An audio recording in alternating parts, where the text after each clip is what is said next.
Hello student. Hello guys. Hello मित्रों। आज हम सब जो है यूरोप के लोगों का या यूरोपियों का जो भारत में आगमन हुआ था उसकी चर्चा सेकंड पार्ट से करने वाले हैं, क्योंकि पहले पार्ट में हमने देख लिया था कि कौन कौन से लोग क्रमबद्ध जो है कब कब आए थे। तो आज हम जो है इससे शुरुआत करने वाले हैं। जो पुर्तगाली सबसे पहले जो भारत में आए थे, तो कौन सबसे पहले जो है आया था, कौन सा पुर्तगाली था जो भारत में सबसे पहले आकर पहुंचा था, उसकी चर्चा हमने कर ली है। और वो था वास्को डिगामा। वास्को डिगामा 1498 ईस्वी में भारत पहुंचता है। और किसके सहयोग से? तो एक गुजराती पथ प्रदर्शक था जिसका नाम था अब्दुल मजीद। अब्दुल मजीद के सहयोग से जो है वह कालीकट तक पहुंचता है, जो केरल में है। और वहाँ का शासक जमोरिन उसका स्वागत करता है और अपने यहाँ से जो है वस्तुओं को अर्थात मसालों को खरीद कर ले जाकर अपने यहाँ व्यापार करने की अनुमति देता है। तो ये सब डिस्कशन हम कर चुके हैं। उसके आगे थोड़ा सा हमें डिस्कशन करना है, और बहुत ज़्यादा इम्पोर्टेंट पॉइंट इसमें नहीं है, ठीक है, लेकिन कुछ जो हैं उसको हमें ध्यान से देखते हुए चलना है, पढ़ते हुए चलना है।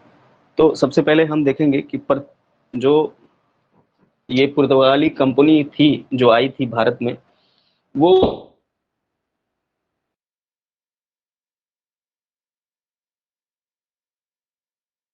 कंपनी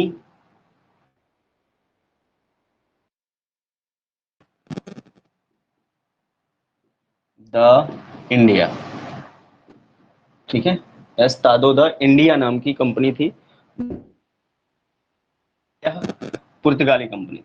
एस्तादो द इंडिया पुर्तगाली कंपनी थी, भारत में आई थी, ठीक, ये याद रखना है।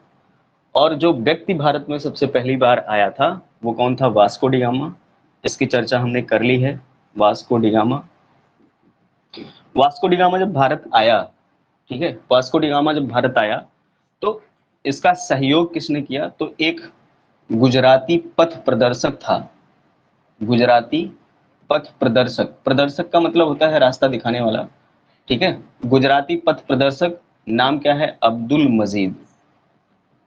अब्दुल मजीद, अब्दुल मजीद की सहायता से वह जो है केरल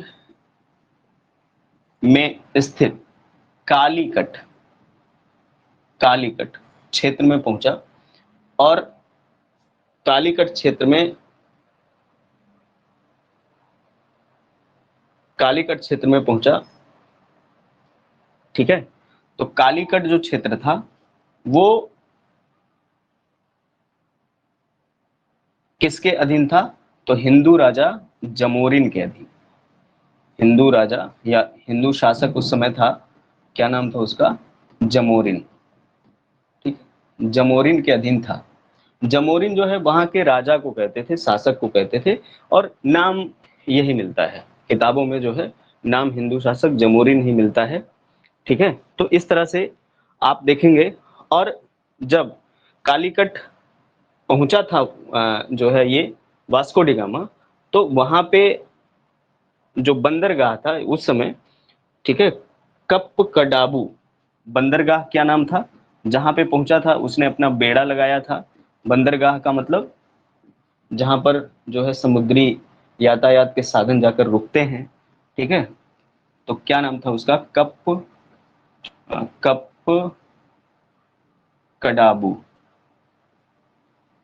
नामक बंदरगाह था। और वहीं पर आकर जो है उसने अपना बेड़ा लगाया और वहीं पर उसका स्वागत किया गया, ठीक है। तो ये इंपॉर्टेंट पॉइंट है और आपको इसे याद करना पड़ेगा। स्वागत किसके द्वारा हुआ? तो राजा जमोरिन के द्वारा हुआ, ठीक है। जो हिंदू शासक जमोरिन था उसके द्वारा जो है इसका स्वागत किया गया।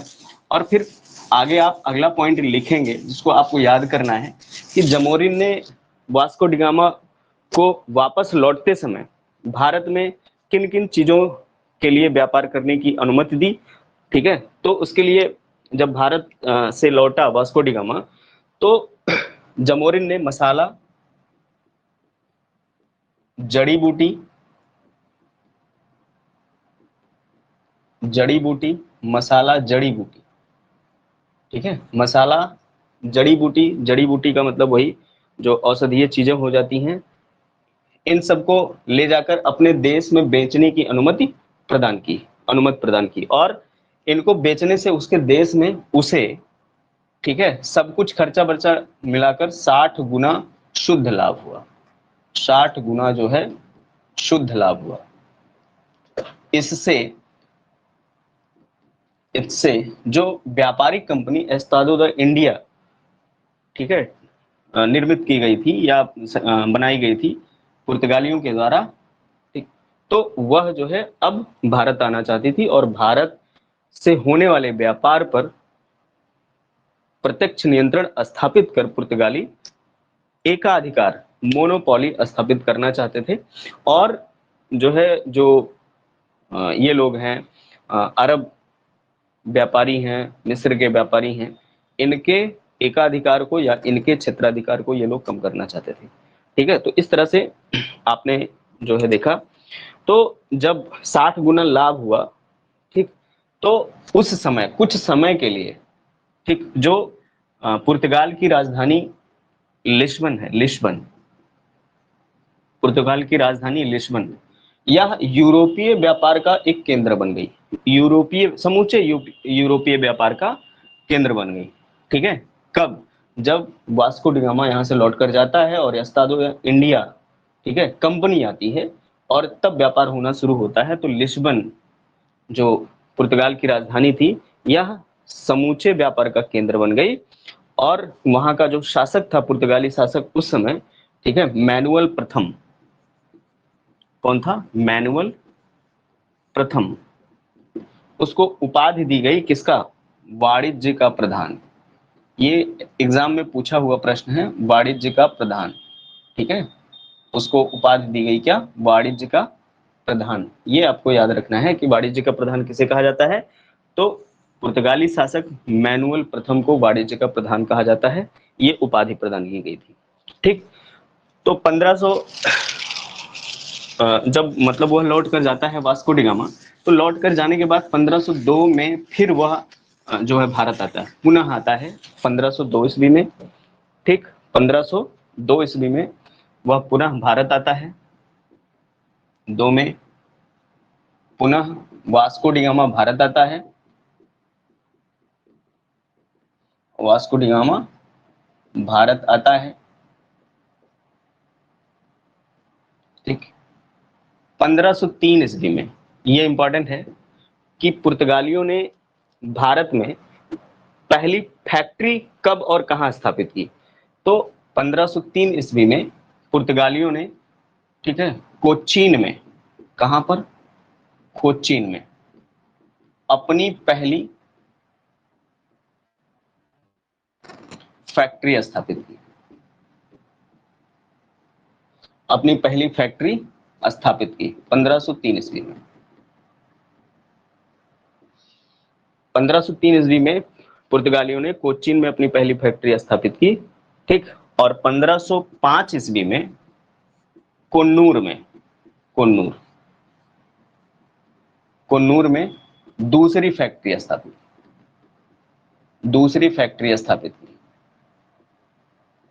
की।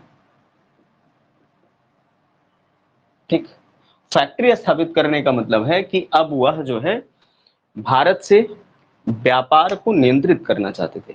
भारत से जो विदेशी व्यापार था, ठीक है, ये पश्चिमोत्तर या पश्चिम के देशों, ये लोग जो है उस पर अपना अधिकार जमाना चाहते थे। और जो दूसरे देशों के व्यापारी, जैसे अरब देश के व्यापारी हो गए, ठीक है, मिस्र के व्यापारी हो गए, इजिप्ट, मिस्र को ही कहा जाता है, ग्रीक या यूनानी व्यापारी हो गए। ठीक है, तो यूनानी व्यापारी प्रत्यक्ष रूप से भारत से व्यापार नहीं करते थे, अरब व्यापारियों का ही जो है इसमें सबसे ज्यादा योगदान रहा है, या अरब व्यापारी प्रत्यक्ष रूप से भारत से वस्तुएं ले जाते थे। लेकिन यूरोप के अन्य देशों में वहीं से पहुंचता था, अर्थात यूनान से ही होकर पहुंचता था। ठीक है, व्यापार के माध्यम से अन्य वस्तुएं यूनान के माध्यम से होकर पहुंचाई जाती थी। तो यूनान का भी जो है यूरोप के देशों के साथ व्यापार में एक महत्वपूर्ण योगदान है अरब देशों के बाद। ठीक है, तो इस तरह से वास्को डी गामा पुनः कब आता है, तो वास्को डी गामा पुनः आता है 1202 ईस्वी में। पहले पुर्तगालियों ने अपनी पहली फैक्ट्री कब स्थापित की, तो 1503 ईस्वी में कोच्चिन नामक स्थान पर। ठीक है, कोच्चिन में 1505 ईस्वी में कोन्नूर में दूसरी फैक्ट्री स्थापित की। अब ये था वास्को डी गामा और उससे संबंधित कुछ महत्वपूर्ण फैक्ट। ठीक है, उसके बाद दूसरा जो प्रमुख इनका अधिकारी था वो कौन था जो आया, तो 1505 ईस्वी में। ठीक है, 1505 ईस्वी में आता है कौन, फ्रांसिस्को डी अल्मीडा। 1505 ईस्वी में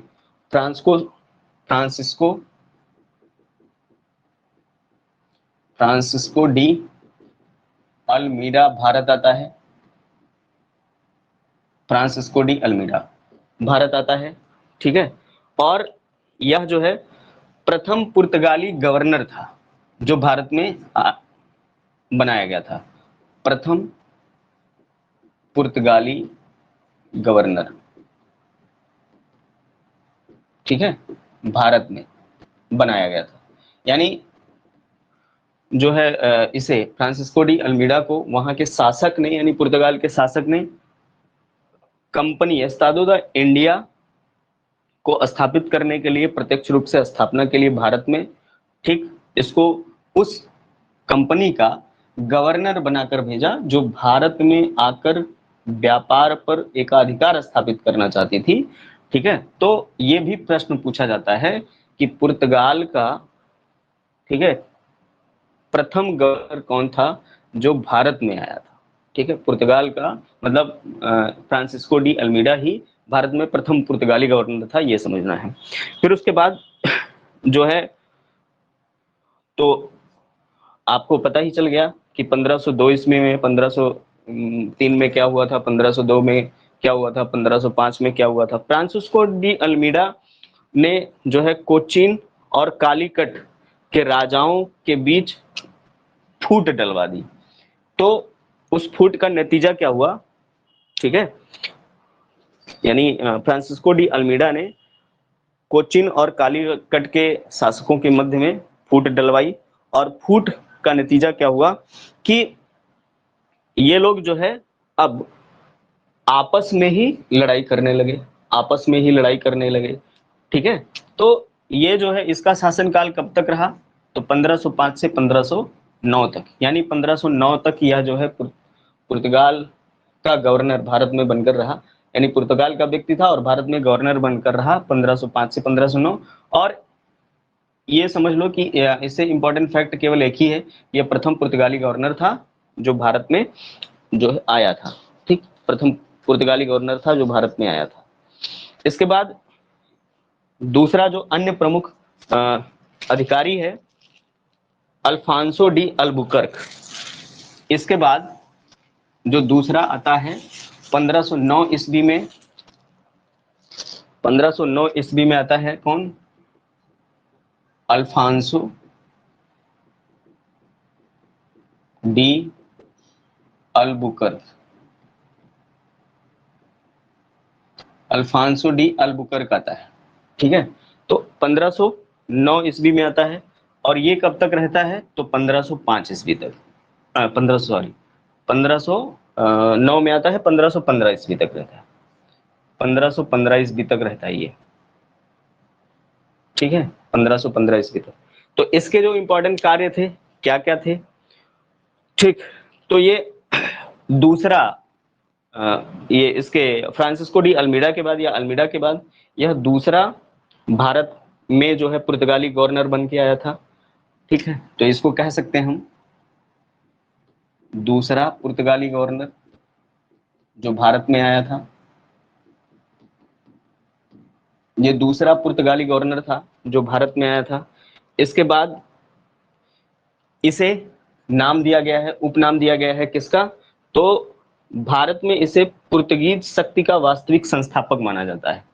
ठीक है, तो भारत में लिख लीजिए, भारत में अल्बुकर्क को वास्तविक पुर्तगीज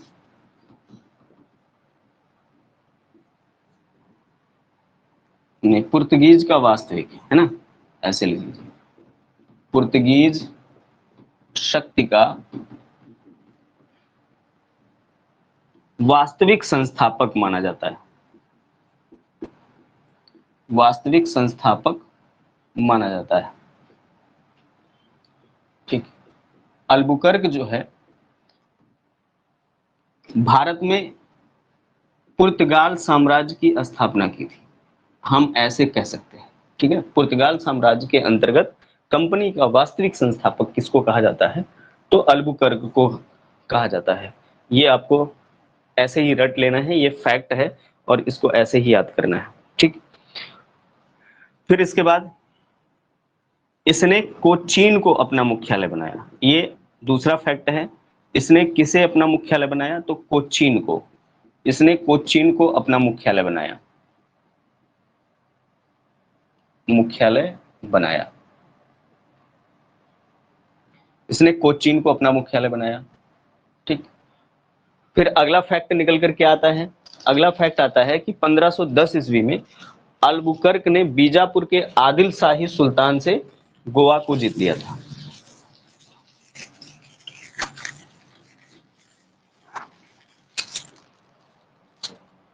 पंद्रह सौ दस ईस्वी में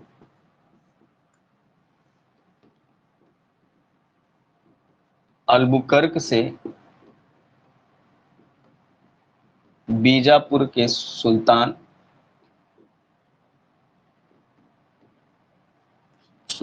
आदिल शाह, आदिल शाह जो है वहां के शासक की उपाधि होती थी, यानी जो भी शासक गद्दी पर बैठता था उसको आदिल शाह कहा जाता था, या हम ये कह सकते हैं एक वंश चलाया था आदिल शाह का। ठीक है, तो अल्बुकर्क, अल्बुकर्क लिखना है यहाँ पे, अल्बुकर्क ने बीजापुर के सुल्तान आदिल शाह से, अल्बुकर्क ने बीजापुर के सुल्तान आदिल शाह से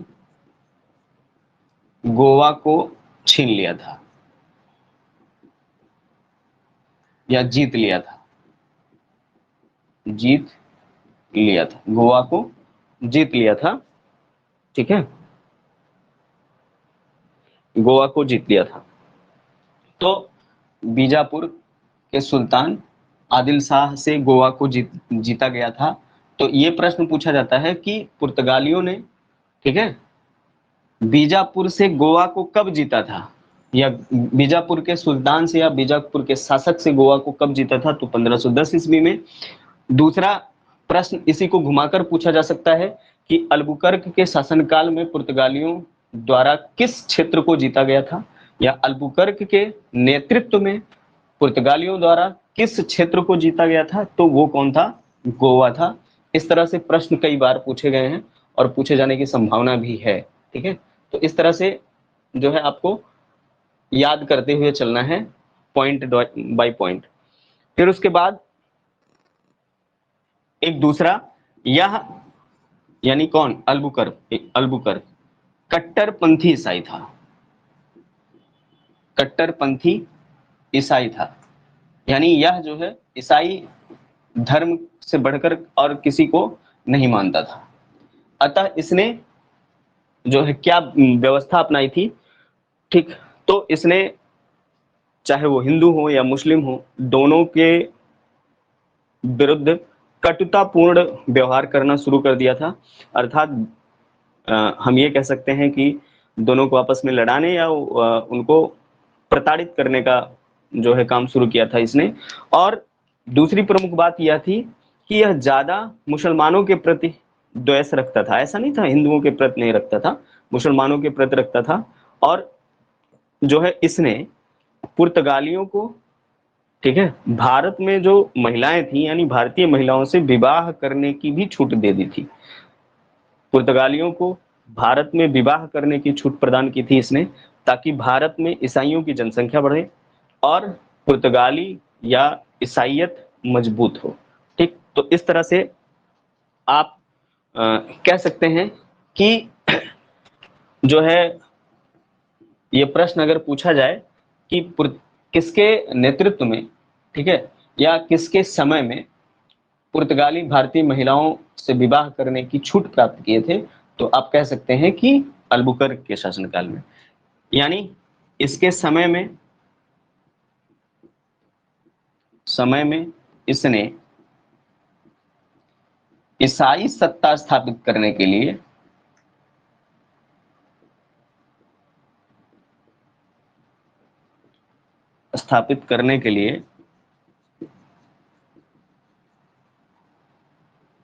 पुर्तगालियों को भारतीय महिलाओं से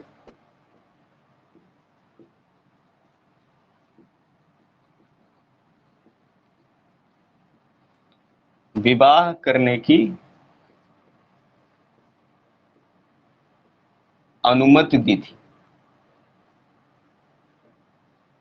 ठीक है, तो इसके समय में अर्थात इसने शुरुआत की थी, इसके समय में इसने यानी अल्बुकर्क ने ईसाई सत्ता स्थापित करने के लिए यानी ईसाई जनसंख्या स्थापित करने के लिए सहयोग मिलेगा। ठीक है, पुर्तगालियों को जो है भारतीय महिलाओं से विवाह करने की अनुमति दी थी। अनुमति दी थी का मतलब छूट प्रदान की थी। ठीक, छूट प्रदान की थी कि जो जितने भी पुर्तगाली हैं, अविवाहित हैं या विवाहित हैं, ठीक है, वे भारतीय महिलाओं से विवाह करके जो संतान उत्पन्न होगी वह पिता के ही पक्ष या पिता के ही वंश की मानी जाती है। तो वो जो संतान होगी वह ईसाई होगी और ईसाइयों के प्रति वफादार रहेगी। और हाँ, अल्बुकर्क पर जो है, जो इनके पोप होते हैं, ईसाई कैथोलिक धर्म को मानने वाला था ये, और जो इनके पोप होते हैं, ठीक है, जो रोम में रहने वाले हैं पोप होते हैं, वो जो है आप समझिए कि इसको अपना सय दिए थे या इसके ऊपर अपना कृपा बनाए थे या दबाव भी डाले थे कि जहां जहां भी जाओ वहां ईसाई धर्म का प्रचार प्रसार करो, और भारत एक महत्वपूर्ण जो है भूमि है और वहां पर ईसाइयों की संख्या में जो है वृद्धि होनी चाहिए। तो इस तरह से आप समझ सकते हैं। तो इसने आबादी बढ़ाने की नीति लगाई। दूसरा प्रमुख उदाहरण है, मतलब दूसरा प्रमुख कार्य है इसका, जो समाज सुधार की दृष्टि से भी था। ठीक है, लेकिन समाज सुधार की दृष्टि से भी था, लेकिन इसमें इस जो है इसने अपना हित देखा था। वो क्या था? तो प्रथम प्रयास इसी ने किया था, यानी पुर्तगाली शासक ही प्रथम, ये पुर्तगाली जो गवर्नर अल्बुकर्क था, इसने ही प्रथम प्रयास किया था कि सती प्रथा पर रोक लगाने की, यानी सती प्रथा पर रोक लगाने का प्रयास किया था। किसने किया था? तो अल्बुकर्क ने। यह भी एक इंपॉर्टेंट फैक्ट है और आपको याद रखना है। तो सीधी सी बात है, क्यों सती प्रथा पर रोक लगाने का प्रयास किया इसने? ठीक है, जैसे भारत में क्या था कि पति परमेश्वर माना जाता है, पत्नी अर्धांगिनी होती हैं, और ऐसा कहा जाता है कि अगर पति का देहांत हो गया हो, ठीक है, तो पत्नी की रक्षा करने वाला, देख रेख करने वाला, ठीक, पति के अलावा दूसरा पुत्र ही होता है। लेकिन पुत्र एक ही समय तक अपने जो है माता की रक्षा कर सकता है। तो क्यों ना, अगर पुत्र छोटा है, संतान छोटी है या बड़ी हो, प्राचीन काल में ये आम बात हो गई थी, तो पत्नी के देहांत के बाद पति के शव के साथ जो है पत्नी भी भस्म हो जाती थी, अर्थात जला दी जाती थी। उसी को सती प्रथा कहा गया है। तो अल्बुकर्क ने यह प्रयास किया था सती प्रथा को रोकने का, कि जो महिलाएं, ठीक है, सती प्रथा जैसी कुप्रथा के कारण आग में दाहित कर दी जाती हैं, उनसे पुर्तगाली विवाह करेंगे और जो संतान उत्पत्ति होगी वह जो है ईसाई धर्म को मानने वाली होगी। तो ये इसके पीछे इसका उद्देश्य था। हालांकि समाज सुधार की दृष्टि से भी यह इंपॉर्टेंट है, पूछा जाता है कि किस यूरोपीय ने सबसे पहले भारत में सती प्रथा पर रोक लगाने का प्रयास किया था। और ये सती प्रथा दक्षिण भारत में ही अभी जो है रोक लगाने का प्रयास किया गया था इस सती प्रथा पर। ठीक है, उत्तर भारत में नहीं, दक्षिण भारत पर। तो आपने देखा कि अल्फांसो डी अल्बुकर्क, ठीक है, इसके बारे में आपने देखा कि क्या अल्फांसो डी अल्बुकर्क भारत का दूसरा जो है पुर्तगाली गवर्नर था और इसे भारत में संस्थापक माना जाता है। इसने 1510 ईस्वी में जो है बीजापुर के आदिल शाही राजाओं से या आदिल शाही वंश के राजा से, आदिल शाह से गोवा को छीन लिया था। ठीक है, गोवा को छीन लिया था। उसके बाद जो है इसने, मतलब यह दोनों लोगों, हिंदू और मुसलमानों से, दोनों से घृणा करता था और उनके प्रति क्रूरता का व्यवहार अपनाता था और खासकर मुसलमानों के प्रति ज्यादा। इसने जो है सती प्रथा पर रोक लगाने की भी जो है रोक लगाने का भी प्रयास किया, रोक लगाने के लिए भी कानून बनाए थे। ठीक है, अपने क्षेत्रों में जहां पर इसका प्रभाव था। उसके बाद इसने हिंदू और मुस्लिम महिलाओं से, भारतीय महिलाओं से मतलब दोनों, पुर्तगालियों के सैनिकों को विवाह करने या पुर्तगाल के लोगों को विवाह करने की अनुमति प्रदान की थी। तो ये सब इंपॉर्टेंट फैक्ट हैं जो अल्फांसो डी अल्बुकर्क के बारे में। और ये कब आता है? तो 1509 में आता है। 1509 में जो है, जो क्या नाम है, अल्फांसो डी अल्मीडा है, फ्रांसिस्को डी अल्मीडा है, सॉरी फ्रांसिस्को डी अल्मीडा है, उसकी मृत्यु हो जाती है। ठीक है, उसके बाद जो है ये आता है। चलिए, फिर उसके बाद अगला है जो प्रमुख प्रोमिनेंट कैरेक्टर है पुर्तगाल का, जो आता है भारत, उसका नाम है क्या? Nino de Cunha. अगला जो इंपॉर्टेंट है, प्रोमिनेंट है, 1529 ईस्वी में और 1538 ईस्वी तक रहता है। ठीक है, नीनो डी कुन्हा या कुन्हो शब्द भी मिल सकता है। नीनो डी कुन्हो या कुन्हा आता है। और अल्बुकर्क के बाद, ठीक है, अल्बुकर्क के बाद यह तीसरा प्रमुख गवर्नर था भारत में। ठीक, अल्बुकर्क के बाद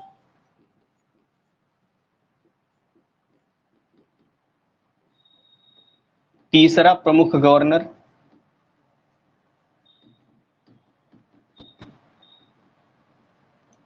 ठीक, अल्बुकर्क के बाद यह जो है तीसरा प्रमुख गवर्नर था भारत में। फिर उसके बाद इसने, इसका जो महत्वपूर्ण कार्य था वो क्या था? 1530 ईस्वी में, ठीक है, इसने अपना मुख्यालय बदल दिया। ठीक, तो 1503 ईस्वी में इसने अपना मुख्यालय कोचीन से गोवा स्थानांतरित किया।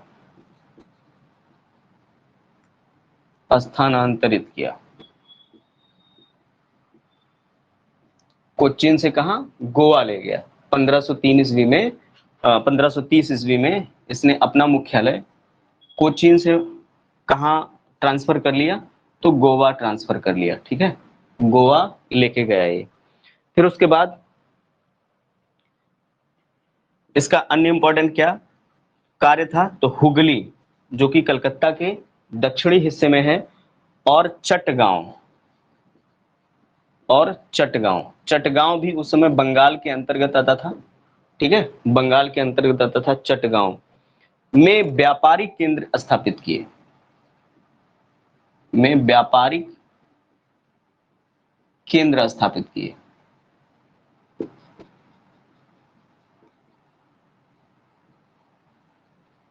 तो ये पूछा गया है कि हुगली और चटगांव में पुर्तगाली व्यापारिक केंद्र किसने स्थापित किए थे? तो नीनो डी कुन्हा ने। ठीक है, नीनो डी कुन्हा ने। तो और इसने, ठीक, इसने गोवा के सभी मंदिरों को ध्वस्त करने का आदेश दिया था। और इसका उद्देश्य क्या था? इसका उद्देश्य था कि जो अरब सागर क्षेत्र है व्यापार का, वहां पर यह एकाधिकार, यानी व्यापार पर जलीय क्षेत्र में एकाधिकार स्थापित करे। ठीक है, एकाधिकार स्थापित करे। तो इस तरह से आपने 4 प्रोमिनेंट कैरेक्टर देख लिए हैं पुर्तगाल से संबंधित। ठीक है, 4 प्रोमिनेंट कैरेक्टर कौन कौन से हैं? तो पहला है वास्को डी गामा, दूसरा है जो है फ्रांसिस्को डी अल्मीडा, तीसरा है अल्फोंसो डी अल्बुकर्क और चौथा है ये Nino de Cunha. Nino de Cunha Bharat आता है और यह जो है एक पद्धति की शुरुआत भी करता है, और पद्धति की जो शुरुआत करता है उसका नाम क्या है, कार्तेज पद्धति। इसके बारे में हम थोड़ा सा कल डिस्कस करेंगे। आज के लिए इतना ही। आज संभवतः लेक्चर ज़्यादा हो गया है और आपको ध्यान से पढ़ना है, ध्यान से देखना है, और इससे संबंधित एक आध प्रश्न अगर मिलते हैं तो गलत नहीं करना है, आपको ये ध्यान रखना है कि गलत ना होने पाए। ठीक है, चलिए, तो आज के लिए इतना ही। आप वीडियो को लाइक करें, शेयर करें और अपने इष्ट मित्रों को भी, घनिष्ठ मित्रों को भी सूचित करते रहें ताकि वो लाभ ले सकें। ओके, धन्यवाद। जय हिंद।